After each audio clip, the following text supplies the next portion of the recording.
This is WVVA News. Here for you, live in HD. WVVA News at 11 starts now. Good evening and thanks for joining us. I'm Rick Douglas. We begin tonight in Manchester, England, where police have confirmed at least 19 deaths and 50 people injured after a bombing at an Ariana Grande concert. Greater Manchester police report there was an explosion at the concert's end.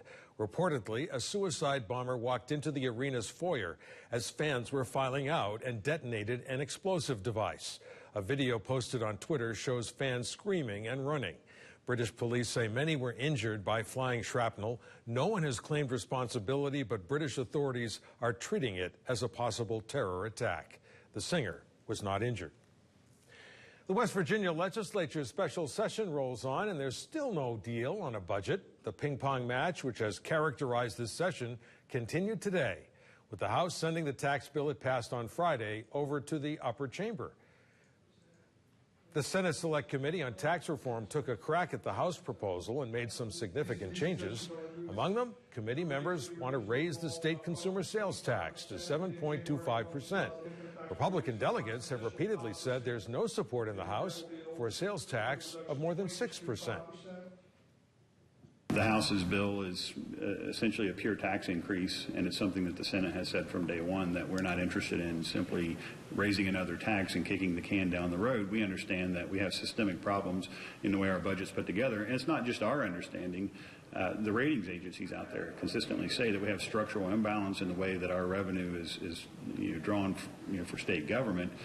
And if we don't change the structure, then obviously the structural imbalance never goes away. Governor Justice said today he will not support the House revenue measures because they still fall about $100 million short of what he says West Virginia needs to spend to survive.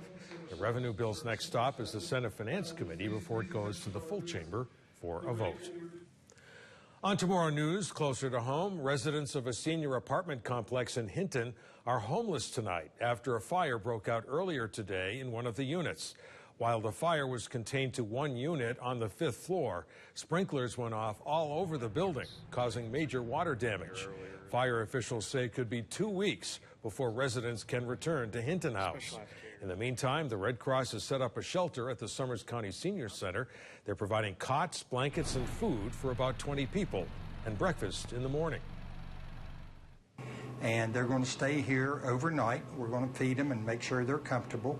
They didn't have family members that were close to take them in, so we're opening our center that they can come here and be safe and comfortable. Red Cross spokesperson Courtney Clark said they set up about 100 cots, but most of the affected residents had made arrangements to stay with relatives until their apartments are ready to reoccupy. It's still too early to know what sparked the fire. The Beckley woman accused of killing a pastor is expected to accept a plea deal for that crime. Tomorrow, Camille Brown is scheduled to be back in Raleigh County Circuit Court to plead guilty to second-degree murder and 2 counts of burglary. If Judge John Hutchison accepts the recommendation, Brown's charges carry a 10 to 40-year prison sentence. Prosecutors will recommend that her sentences run concurrently. Brown is charged in the murder of Pastor Ron Browning in February of 2015. A public meeting on the project to widen a large stretch of Ritter Drive has wrapped up in Raleigh County. WVVA's Justin McLennan was at the informal meeting where the public got to learn more about the long-delayed Z-Way project. Well, we've been waiting for this about 40 years.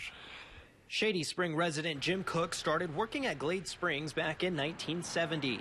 And each year since, he says he's seen Ritter Drive become more congested. Now he's happy to see an effort to alleviate some of that traffic by expanding the highway from 2 lanes to 3.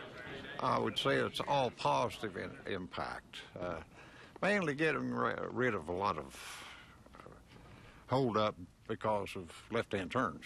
If I can say overall there is support for the project, everybody who drives this road understands that it's congested.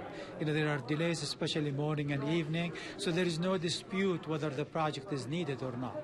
West Virginia Department of Highways engineer Durar Ahmad says he understands the concern some have about the project, which he says makes it the agency's responsibility to work with property owners. Unfortunately, as it is in any other large project, anytime you do do an upgrade or expansion, somebody's going to be impacted.